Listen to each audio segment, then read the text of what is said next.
What's up, everyone? Welcome to Program Your Remote. Today we're going to take a look at how to start your Chrysler 300 if your key fob dies. Whether that be a dead battery in your key fob or some other issue, I'm going to show you how you can still get your 300 started.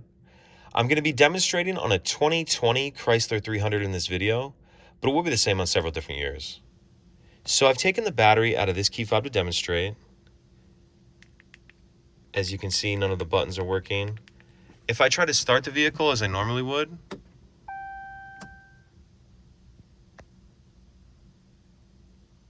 I'm going to get a message here saying Key Fob Not Detected.